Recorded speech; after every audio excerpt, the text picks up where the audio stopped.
આપણે સમજતા નથી કે આપણા જીવનના લક્ષ્યને જો નહીં જાણીએ તો જે કાંઈ આપણે પ્રાપ્ત કર્યું છે એ છેલ્લે આપણને કાંઈ કામ લાગવાનું નથી. સિકંદરને તમે ઓળખો છો? સિકંદરને ઓળખો છો? સિકંદર જ્યારે દુનિયા જીતવા માટે નીકળ્યો, એને વિચાર હતો કે ભાઈ આપણે આખી દુનિયા ઉપર રાજ કરવું છે, કર લો દુનિયા મુઠ્ઠી મેં. નીકળ્યો, ભારત આવ્યો.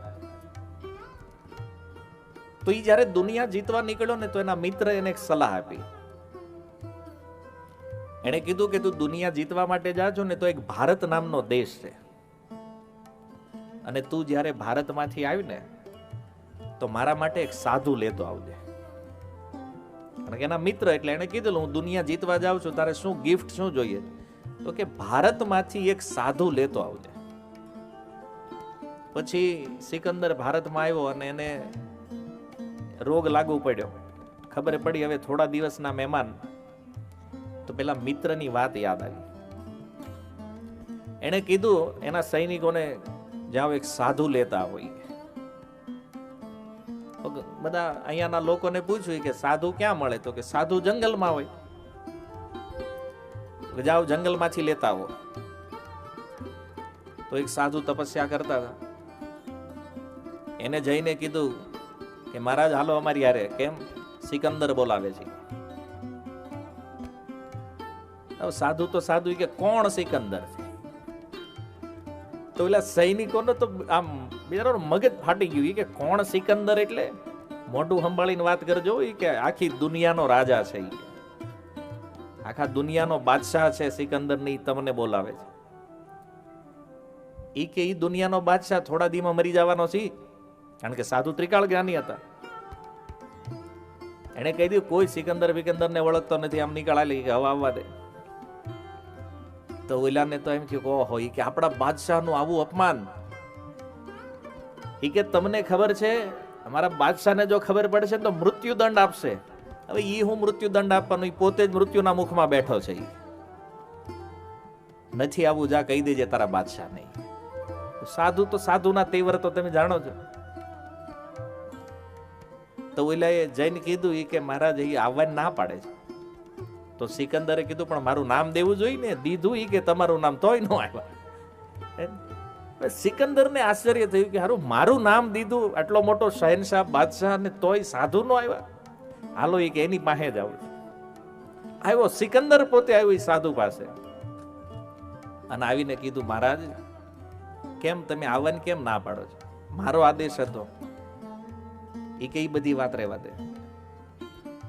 તું જ હવે થોડા દિવસનો મહેમાન છો અને હું તારો આદેશ. કોઈ રાજા નથી, મૃત્યુ પછી તારી સ્થિતિ આ બધું શૂન્ય થઈ જવાનું છે. તો સિકંદરને આશ્ચર્ય થયું કે હું થોડા દીમાં મરવાનો છું, આને કેમ ખબર છે? અને વાતચીતમાં એને ખબર પડી કે આ ત્રિકાળદર્શી સાધુ છે. તો એની પાસેથી એને આત્મજ્ઞાન પ્રાપ્ત કર્યું કે જો આત્મા અમર છે, શરીર નાશવંત છે, અને એટલા માટે આ દુનિયાનો મોહ છોડી દે સિકંદર. જે કાંઈ સમય વધ્યો છે ને એમાં આત્મકલ્યાણ કરી લે, ભજન કર. અને એ ઉપદેશ લઈ અને સિકંદર પોતાના દેશમાં પાછો ફર્યો. પેલો મિત્ર એને મળવા માટે આવ્યો છે અને એને કીધું કે મારા માટે શું લાવ્યો છો તું ગિફ્ટ? તો એ કે મેં સાધુ લાવવાનું કીધું તું ને. ત્યારે સિકંદરે કીધું કે સાધુ પાસે હું ગયો ખરો, પણ એ છે ને આવ્યા નહીં મારી હારે. કેમ? તો કે એનો સ્વભાવ, એની બોલવાની રીત એ કંઈક વિચિત્ર હતું, એને કોઈનો ડર નહોતો. ત્યારે એના મિત્રએ કીધું કે યા તો તું સાધુ પાસે રોકાઈ ગયો હોત ને તો તારું કલ્યાણ થાત, ને કાં જો અહીંયા આવી ગયા હોત તો તારું કલ્યાણ થઈ જાય. પણ એ કે એમાં વાંધો નહીં, કે હું મારે જે લેવાનું હતું એની પાસેથી મેં લઈ લીધું છે. શું લઈને આવ્યો? એ કે 3 વસ્તુ હું શીખ્યો છું, અને આ 3 વસ્તુ તે મારા મૃત્યુ સમયે મને કામ લાગશે એવું મને લાગે છે. તો એણે એ દરબારમાં એનાઉન્સમેન્ટ કર્યું કે જ્યારે મારું મૃત્યુ થઈ જાય તો મને સ્મશાન સુધી લઈ જવા વાળા જે લોકો છે ને એ ડોક્ટર હોવા જોઈએ. મને જે ઉઠાવવાના છે, મારો જનાજો જે ઉઠાવે એ કોણ ઉઠાવશે? ડોક્ટર. અને હું દેશ વિદેશમાંથી જેટલી સંપત્તિ મેં ભેગી કરી છે, મને જ્યારે સ્મશાનમાં લઈ જતા હોય ત્યારે બધી સંપત્તિ ઉડાડજો મારી પાછળ. આપણે ત્યાંય વિધાન છે, ધન પૈસા સિક્કા ઉડાડતા હોય કોઈનું મૃત્યુ થાય ને ત્યારે. અને ત્રીજું કે મને જે કબરમાં દફનાવો તો મારે બે હથેળી જે છે ને એ ખુલ્લી રાખજો, આકાશ બાજુ રહે ને એમ. તો એના મિત્રએ પૂછ્યું આનું શું કારણ છે? તો એ કે પહેલું કારણ એ કે આ વિશ્વમાં એવો કોઈ ડોક્ટર નથી જે મૃત્યુનો ઈલાજ કરી શકે. મૃત્યુ અવશ્યંભાવી છે. કોઈ એવી ડિગ્રી નથી જે વ્યક્તિને મૃત્યુથી બચાવી શકે.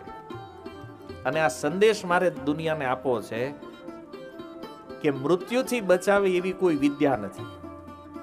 જેનો જન્મ થયો છે એને મરવું પડશે. જાતસ્ય હિ ધ્રુવર મૃત્યુ ધ્રુવમ જન્મ મૃતસ્ય છે. એટલા માટે આજે લોકો એમ કહેતા હોય કે ડોક્ટર ભગવાન છે. સારું છે, એ રોગનો ઈલાજ કરતા હોય, આપણને ઠીક કરે, પણ આ બધું ટેમ્પરરી છે. ફાઇનલ સ્ટેજ ઉપર ડોક્ટર કહી દે છે કે હવે આને દવા નહીં દુઆ કામ કરશે. એની રેન્જ જ્યારે પૂરી થઈ જાય ને પછી ડોક્ટરની લિમિટ પૂરી થઈ જાય. બીજું કે મેં જે ધન એકઠા કર્યું છે આને ઉડાડજો, કારણ કે આ દુનિયામાં એવી કોઈ સંપત્તિ નથી જેને વ્યક્તિ મર્યા પછી એની હારે લઈ જઈએ છીએ. મેં મારા જીવનમાં અનેક દેશો ઉપર ચડાઈ કરી, અનેક દેશોમાં લૂંટફાટ કરી, અને આટલું ધન મેં ભેગું કર્યું, પણ જો આજ મારા મૃત્યુ સમય એમાંથી એક વસ્તુ પણ મને કોઈ કામમાં લાગે એમ નથી. ઉડાડવા ધન એટલે ખબર પડે કે આ સંસારમાં આ ધનની કોઈ વેલ્યુ નથી. અને ત્રીજું, હથેળી ખુલ્લી શા માટે રાખવાની છે?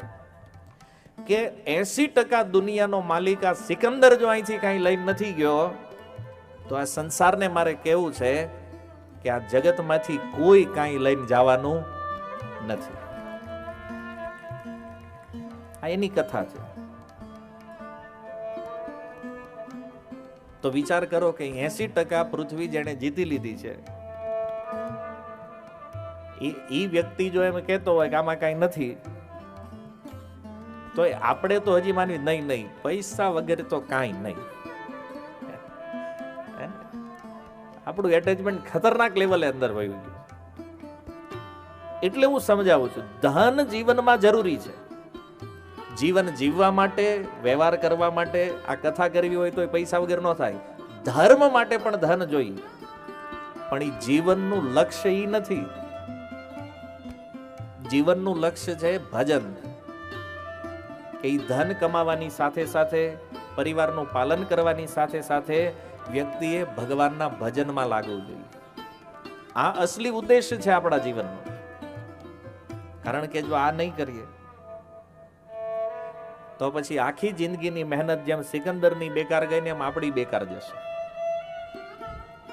એટલા માટે ભૌતિકતાવાદી લોકો જે છે ને એને આ બધી જાણકારી નથી, અને એટલે એ હંમેશા રાત દિવસ એક જ ગાણું ગાતા હોય, આર્થિક વિકાસ કરો, આર્થિક વિકાસ કરો. બસ એનો એક જ વિચાર હોય, ખૂબ વિકાસ કરો, પછી મરી જાઓ. હા, બીજું તો શું કરે બીજું પછી. અને એટલા માટે આવા જે કર્મી લોકો છે, અને આત્મતત્વનું જ્ઞાન નહીં હોવાના કારણે એનું જીવન કોઈ આધ્યાત્મિક લાભ વગરનું વ્યતીત થાય છે. અને આ મનુષ્ય જીવન જે ભગવાન દ્વારા આપેલું એક વરદાન છે, કેવી રીતે આનું જીવન જાય છે? સુખદેવજી કહે છે કે એ હંમેશા પોતાના શરીર, પોતાના બાળકો અને પત્નીમાં એટલો આસક્ત રહે છે કે રાત દિવસ આ બધાને કાળનો કળિયો થતા જોવે છે, છતાં પશ્યનપી ન પશ્યતિ, એ પોતાના આવવા વાળા મૃત્યુને જોઈ એકતો નથી. આપણે નજર કરો, આપણે બહાર બહુ જવાની જરૂર નથી. પોતાના પરિવારની અંદર જોવો આપણા દાદા ગયા, એના પિતાજી ગયા, એના પિતાજી ગયા. આપણી પાછળની પેઢીમાં આજ સુધી કોઈ જીવિત નથી. આપણે પણ બધા ધીરે ધીરે વૃદ્ધ થઈ રહ્યા છીએ, મૃત્યુ બાજુ આગળ વધી રહ્યા છીએ. અને કેટલાય સ્વજનોને આપણે આપણી સામે મરતા જોયા છે. કેટલાય સ્વજનોને આપણે પોતાના હાથે અગ્નિ આપી છે, અને છતાં આપણે નિશ્ચિંત થઈને બેઠા છીએ કે હું મરવાનો નથી. પોતાના આવા વાળા મૃત્યુને જોતા નથી. અને જો આ બ્રહ્માંડની અંદર કરોડો કરોડો વર્ષનું આયુષ્ય જેનું છે, એવા બ્રહ્માજી અને આ એક મચ્છર, આ બધા લોકો સંઘર્ષ કરી રહ્યા છે આ બ્રહ્માંડની અંદર. મનુષ્ય પોતાનું અસ્તિત્વ ટકાવી રાખવા માટે ભૌતિક પ્રકૃતિ સાથે સંઘર્ષ કરે છે, એની ઉપર વિજય પ્રાપ્ત કરવા ચાહે છે. પણ આ સંઘર્ષમાં બધું નાશ પામે છે, કોઈ બચતું નથી આમાં. અને માનવ સમાજનો ઇતિહાસ આની સાક્ષી પૂરે છે કે જેણે જેણે આ દુનિયા જીતવાની ટ્રાય કરી, જેવો કેટલાય રાજાઓ થયા અહીંયા, જેવું કહેતા હતા કે આ પૃથ્વી જે છે ને એ અમારી છે. પૃથ્વીના એક છત્ર સમ્રાટ હતા, ચક્રવર્તી રાજાઓ હતા, છત્રપતિ હતા. પણ જો આજ બધા કાળાના પ્રવાહમાં વયા ગયા છે. પૃથ્વી અહીંયા ને અહીંયા છે, રાજાઓનો કોઈ અતોપતો નથી. આજ કોણ ક્યાં છે? અને આજે પણ વ્યક્તિ ચાહે છે કે આ ભૌતિક પ્રકૃતિ ઉપર અમે વિજય પ્રાપ્ત કરી લઈએ, માલિક બની જઈએ આના. પણ જેણે જેણે માલિક બનવાની ટ્રાય કરી છે, બધા કાળના પ્રભાવમાં નષ્ટ થઈ ગયા છે. અને જો સુખેથી અહીંયા જીવવું હોય ને, એનો એકમાત્ર ઉપાય છે મહેમાન બનીને રહ્યો. આપણે મહેમાન બની જાય ને પછી વાંધો ન આવે. આપણે કોકના ઘરે મહેમાન થઈને ગયા હોય, ગમે એટલો સારો બંગલો હોય, ગમે એટલું સારું ફર્નિચર હોય, આપણને એમ થાય જ નહીં કે આપણું છે. એમ કેમ? ખબર છે આપણે મહેમાન છીએ, 4 દી ભાઈ પછી નીકળી જવાનું.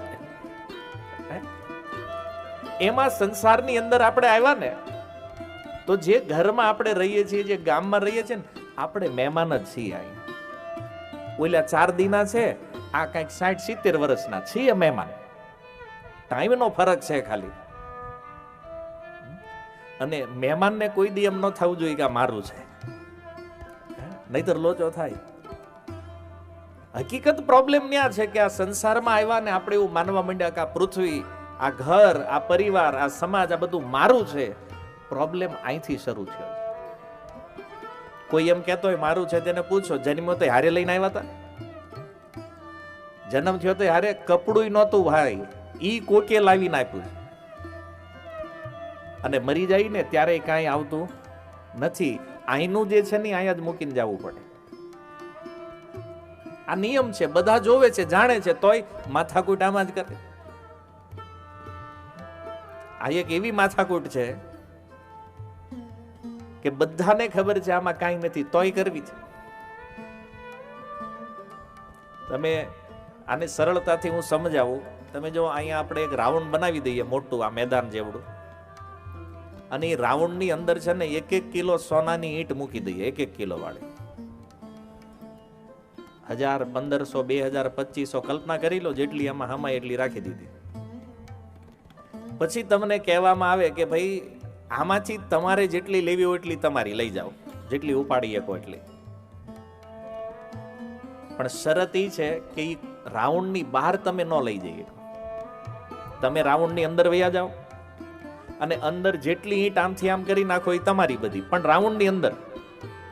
અને જો તમારે એમાંથી બહાર નીકળવું હોય તો પછી ઈંટ તમારે ત્યાં મૂકી દેવાની, તમે લઈ જઈ ન શકો. તો તમને એ રાઉન્ડમાં મોકલવામાં આવે તો તમે શું કરો?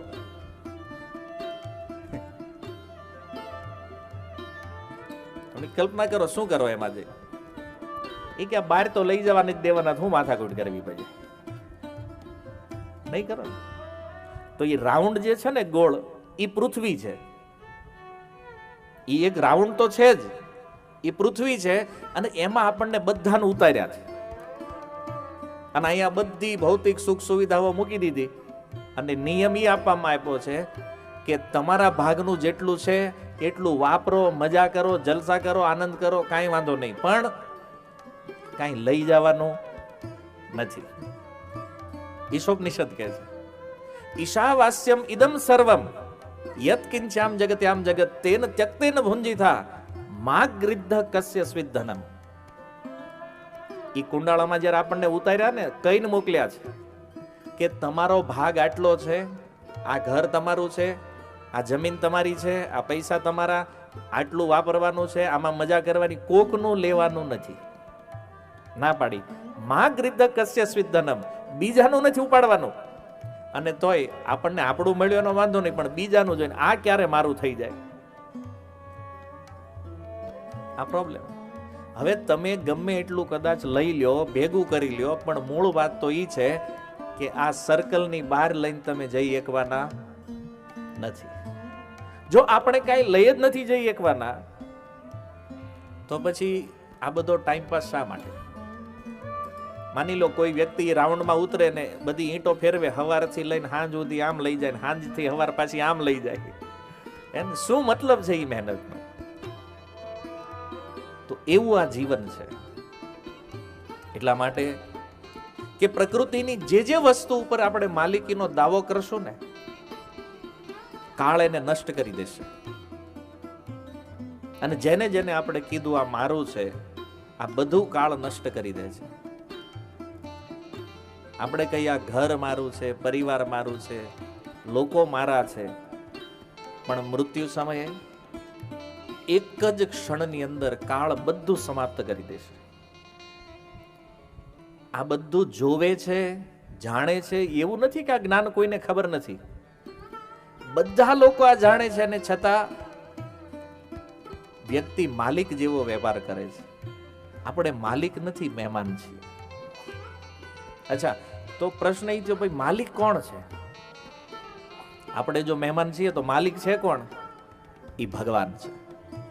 ઈશાવાસ્યમ ઇદમ સર્વમ, આ જે કાંઈ છે ને એ બધું ભગવાનનું છે. અને આવી વાત સાંભળે ને કોકના મગજ ફાટે.